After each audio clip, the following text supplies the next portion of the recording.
In Genesis 9 verse 25, after Ham had seen the nakedness of his father Noah, we read that Noah said, "Cursed be Canaan, a servant of servants shall he be unto his brethren."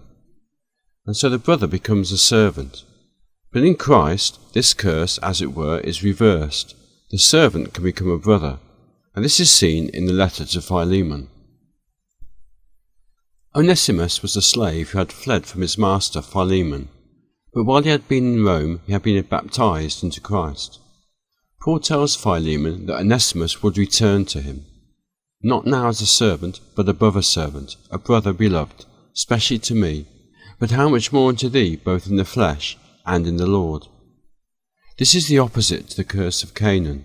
The servant has now become a brother. Are there any other links between the letter to Philemon and Noah? An important parallel can be seen by taking into account the imprisonment of the people in Noah's day to sin and death.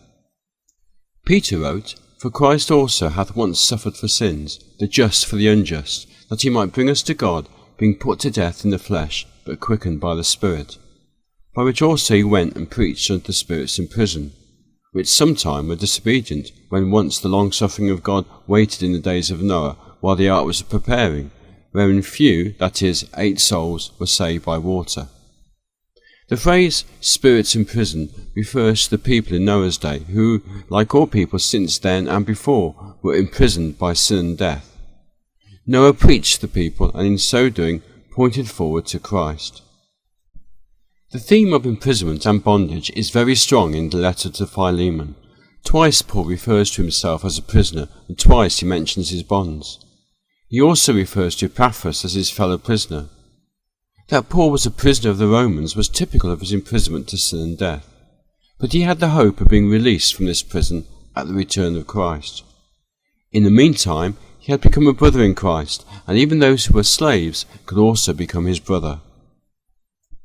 In John 15 there is a similar reversal of the curse of Canaan, but here the servant becomes a friend.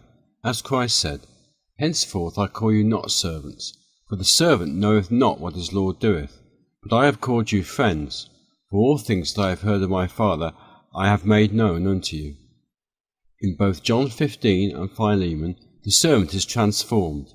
In Philemon he becomes a brother, in John 15 he becomes a friend. There are several other links between John 15 and Philemon which relate to this transformation. The Greek for friend is philos, and the name Philemon is derived from a related word. Christ says that his friends do whatever he commands. Paul knew that Philemon would show a similar spirit, not only doing what he requested, but more besides, as he said, "knowing that thou wilt also do more than I say." Christ shows that a criterion of friendship is that a person confides with his friends. "But I have called you friends, for all things that I have heard of my Father I have made known unto you." Paul showed a similar spirit of friendship to Philemon, for he said, "But without thy mind would I do nothing." John 15 also links back to Noah. Christ said that he is the vine and God is the husbandman. So when Noah became a husbandman and planted a vineyard, it should have pointed forward to Christ. But the type broke down because Noah became drunk. A key attribute of Noah was his obedience. Genesis 6 verse 22 says that according to all that God commanded him, so did he. And chapter 7 verse 5 says that Noah did according unto all that Yahweh commanded him.